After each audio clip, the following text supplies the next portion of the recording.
Halo, selamat malam pemirsa. Menteri Agama Yakut Khalil Qomas membuat kontroversi dengan pernyataannya yang berbunyi jika memilih Amin itu bidah.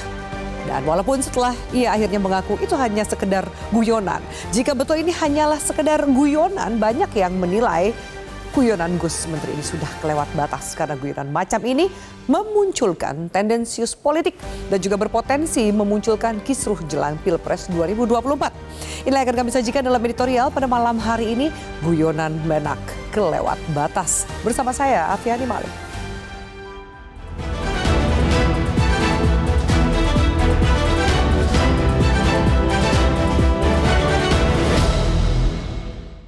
Editorial malam 14 September 2023. Guyonan Menak kelewat batas.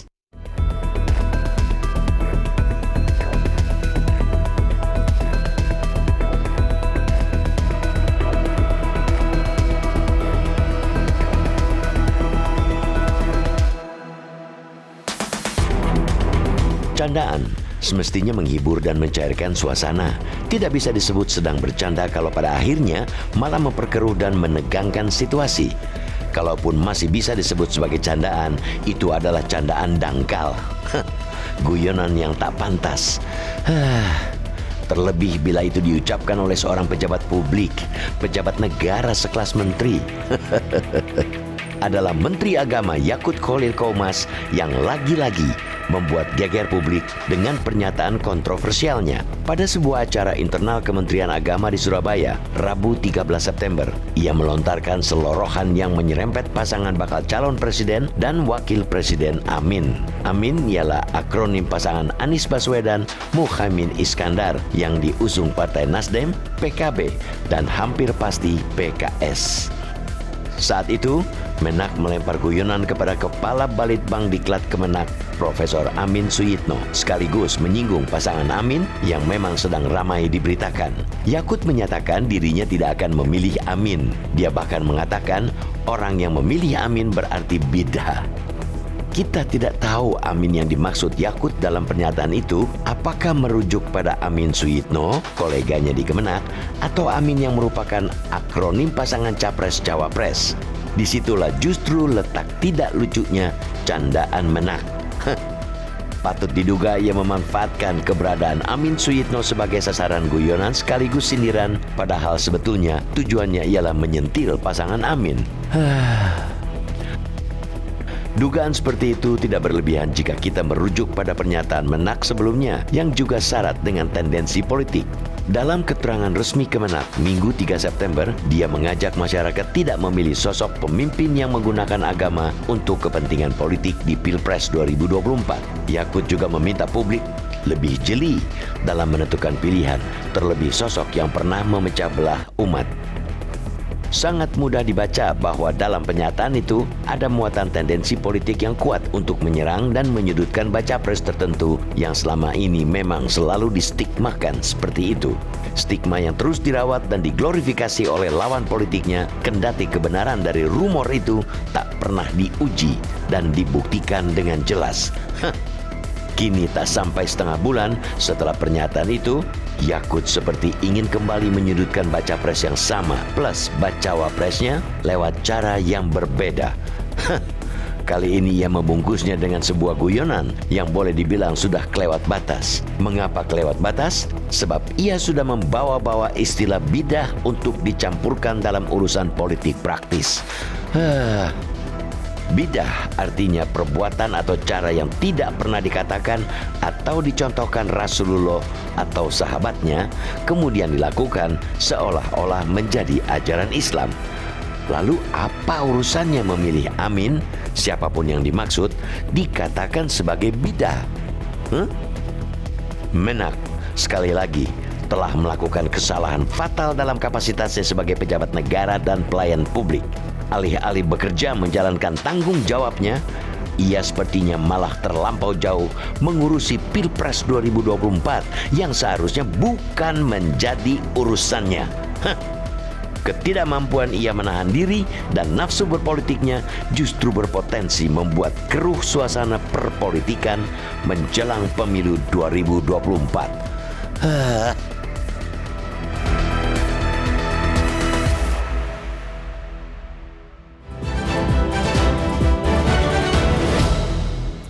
Dan bersama itulah yang akan kami sajikan dalam editorial pada malam hari ini, guyonan Menak kelewat batas. Dan sudah bersama dengan saya di studio anggota Dewan Redaksi Media Group Abdul Qohar. Mas Qohar, selamat malam. Malam.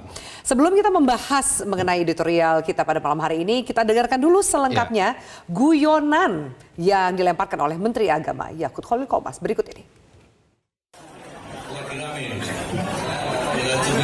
Biasanya panggilnya Pak Yitno lah, Pak Amin Sulu. Jangan-jangan karena ada pasangan presiden sehingga tanya Amin. Tapi saya nggak milih itu, Pak. Jelas ya. Masih ada yang milih itu. Baik pemirsa, Mas Qohar, dari statement yang kita dengarkan bersama-sama, di mana kelewat batas dari statement Menteri Agama itu menurut editorial kita pada malam hari ini? Satu, candaan ini dilemparkan di dalam event yang terekam oleh publik. Artinya ini bukan candaan untuk kalangan terbatas. Ini candaan yang memang untuk konsumsi publik. Disampaikan oleh pejabat publik yang mengatakan bahwa saya tidak akan memilih pasangan tertentu yang menggunakan akronim Amin tadi itu, yaitu namanya bid'ah katanya begitu. Nah, kita sebagian masyarakat tahu bahwa bid'ah itu adalah segala sesuatu yang tidak pernah dikerjakan oleh Rasulullah, tidak pernah dicontohkan, baik apakah itu ucapan atau perbuatan. Kalau di dalam Islam kan begitu. Ada sebagian yang sangat keras mengatakan bahwa bid'ah itu dholalah itu artinya sesat. Dan sesat itu neraka. Ada yang bilang seperti itu. Tetapi di kalangan tertentu, di kalangan santri, juga ada yang membagi bid'ah menjadi dua. Ada yang dikatakan namanya bid'ah dholalah, tapi juga ada bid'ah hasanah gitu. Bid'ah hasanah itu yang baik. Segala sesuatu yang baru tetapi yang baik. Ya, zaman dulu, zaman Rasulullah kalau mau ke Mekah naik onta atau keledai. Sementara sekarang naik pesawat. Nah, kan itu sesuatu yang baru. Yang tidak ada zaman Rasulullah, tapi itu baik adanya, itu namanya bid'ah hasanah. Nah, tetapi kalau nyambung dengan konteks statement dari Menteri Agama tadi, ini ya berarti konotasinya pasti konotasi negatif. Ini bukan kali pertama Menteri Agama mengurusi urusan capres-cawapres ini. Ya, kita simak ya, ini nyambung dengan statementnya Mas Qohar. Ada beberapa statement-statement yang penuh kontroversi dari Menteri Agama kita. Sambil berikut dijelaskan Mas Qohar. Ya, jadi ketika itu misalnya mengatakan bahwa jangan pilih capres yang memecah belah umat, misalnya seperti itu. Meskipun itu tidak disampaikan kepada siapa perkataan itu ditujukan, tetapi umumnya publik mengatakan bahwa ada stigma kan, ada cap kepada capres yang sering sekali disebut-sebut menggunakan politik identitas. Nah, apakah dengan candaan yang disampaikan dengan mengatakan memilih pasangan akronim Amin itu adalah bid'ah, itu bukan termasuk bagian dari politik identitas? Bukankah itu juga bagian dari memecah belah? Jadi apa yang disampaikan antara yang sebelumnya dengan yang di kemudian, ini kan ada sebuah runtutan. Jadi minimal dari dua statement Menteri Agama seakan-akan ada tendensi atau menyentil ke pasangan capres tertentu. Iya, capres tertentu dan itu terus. Jadi ya capres katakan Anies Baswedan dan dengan bacawa presnya Muhaimin Iskandar. Dan itu sangat terang benderang disampaikan oleh seorang pejabat publik yang mestinya dia berada dalam posisi yang netral. Betul bahwa Gus Yakut adalah petinggi Ansor, ketua umum Ansor, yang notabene adalah NU. Tetapi bukankah sudah ada statement dari ketua umum PBNU agar kader NU juga tidak melakukan hal-hal tertentu, membawa-bawa NU, membawa-bawa agama secara luas lah ya, dalam konteks politik, politik rendahan ya, politik tingkat rendah, bukan politik adiluhung. Nah, itu yang menjadi persoalan. Ketimbang melakukan hal-hal seperti itu, kerjakanlah banyak PR di Kementerian Agama yang memang harus belum selesai diselesaikan gitu loh. Mas Qohar, kita akan dengarkan statement dari pengamat politik Adi Praitno berkaitan dengan editorial kita pada malam hari ini. Kita simak bersama.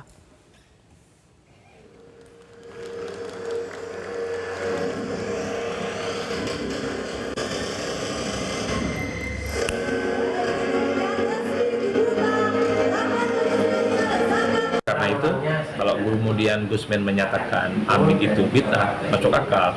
Karena ini bagian dari konfrontasi politik yang saya kira sudah terjadi sejak lama ya. Itu artinya bagi Gusmen tentu ingin mengonsolidasi, mengabarkan kepada NU khususnya untuk tidak memilih Anies dan Muhaimin Iskandar.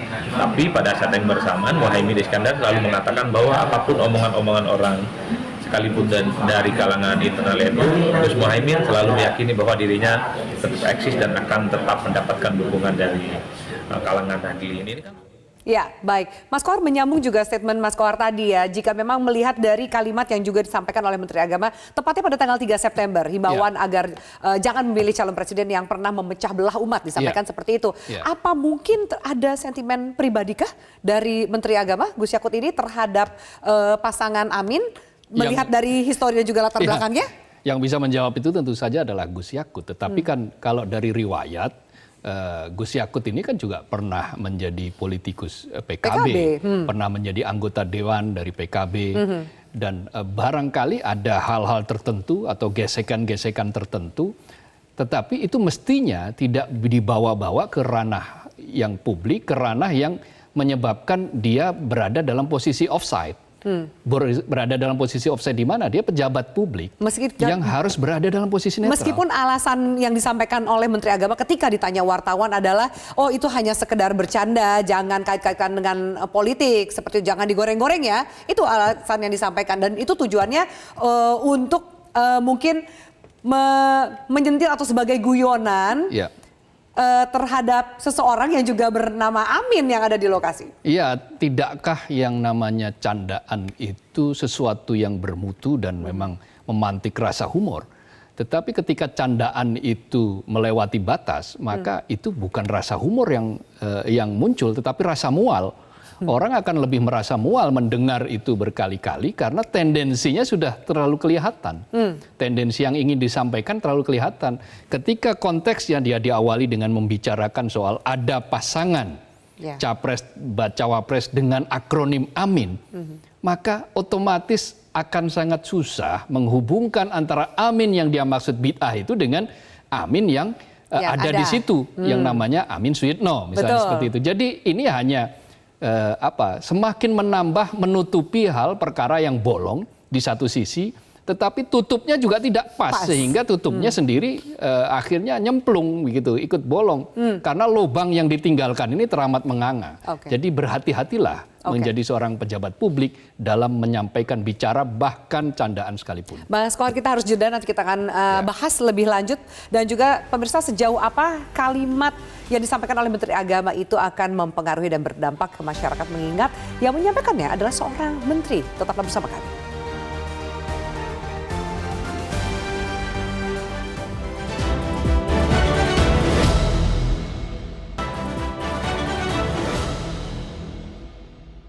Apa perlu ditanggapi, nggak ada dan nggak ada substansinya itu, nggak ada substansinya, tidak perlu ditanggapi lah. Gus, ini kan kadernya sendiri ya Gus yang nggak ada teguran.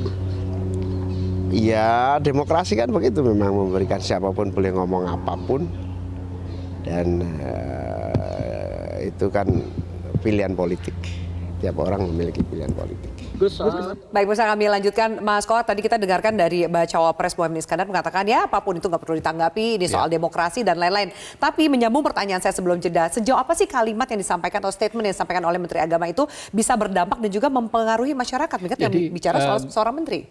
Ada sekelompok besar masyarakat, katakanlah ormas besar ya, Nahdlatul Ulama, NU.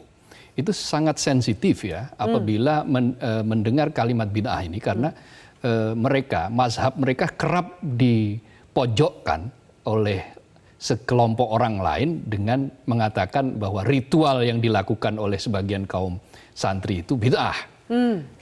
Dan bid'ah dalam konteks yang disebut itu adalah bid'ah dolalah, bukan bid'ah hasanah, bid'ah yang sesat, bid'ah yang disebut sesat. Jadi asal mula dari pengkotak-kotakan umat ya, itu juga boleh jadi karena terminologi bid'ah ini. Jadi kalau itu kemudian dibawa ke urusan politik, dengan dibungkus mengatakan bahwa itu adalah candaan, dia sangat berpotensi untuk menjadi sumbu pemecah belah, pemantik pecah belah. Jadi ada kontradiksi antara apa yang disampaikan oleh Gus Menteri pada kalimat pertama ketika beberapa waktu yang lalu mengatakan jangan pilih pemimpin yang pernah memecah belah umat. Tetapi di kemudian hari dia memantik sesuatu, ya saya tidak mau memilih akronim Amin karena itu bid'ah, kan itu juga berpotensi untuk memecah belah. Jadi dalam konteks ini candaan yang disampaikan oleh Gus Menteri adalah offside, dan offside harus diacungkan bendera, harus ada yang memberikan peringatan bahwa Caimin, Gus Muhaimin tidak memberikan tanggapan dan tidak perlu menanggapi karena merasa tidak ada yang substansial dengan itu. Itu kita respect, karena bagi Caimin ini adalah sesuatu yang bumbu dari demokrasi yang memang harus dinikmati. Tetapi bagi berbagai kalangan ini bisa menjadi sesuatu yang sumbu tadi itu. Karena orang akan teringat bahwa terminologi bid'ah ini bagi kalangan tertentu sangat menyakitkan. Dan itulah yang menyebabkan ada potensi gesekan. Baik. Mas Kohar, kita lanjutkan sesaat lagi. Kita harus jeda. Partai Nasdem mengatakan meminta Presiden untuk menegur Menteri Agama atas statement yang disampaikan ini. Kita lanjutkan sesaat lagi pembahasannya. Tetaplah bersama kami.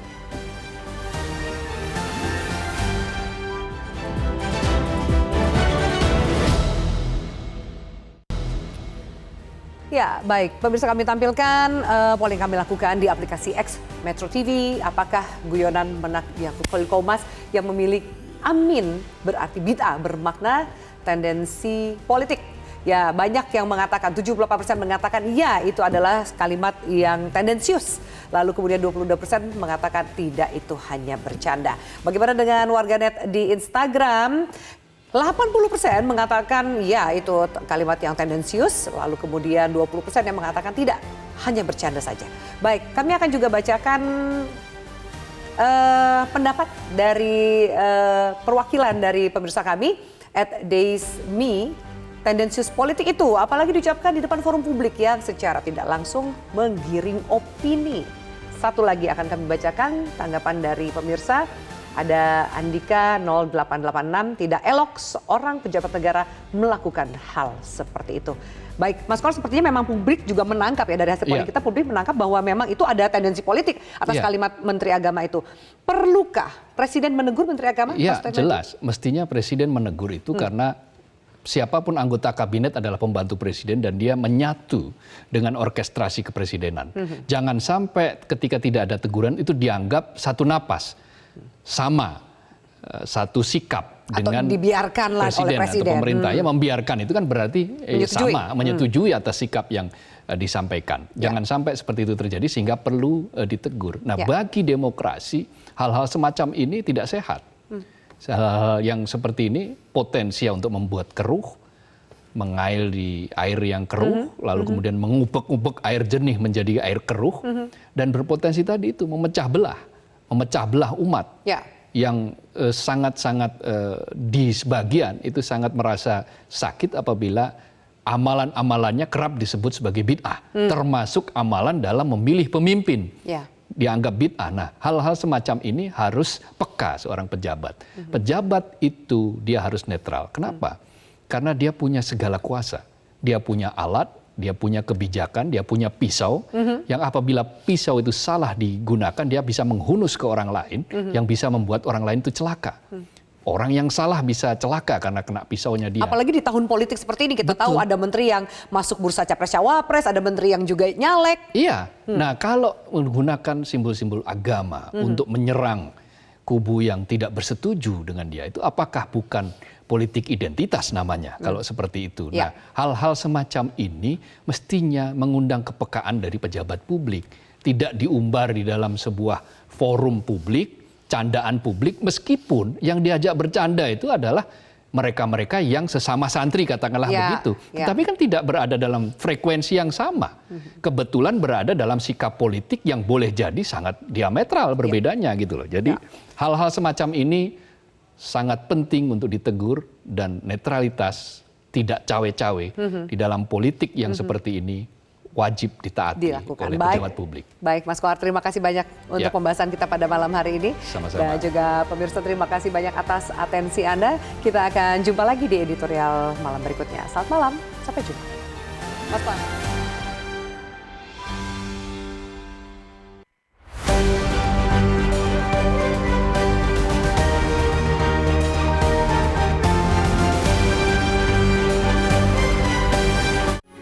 Metro TV. Jelajahi cara baru mendapatkan informasi. Download Metro TV Extend sekarang.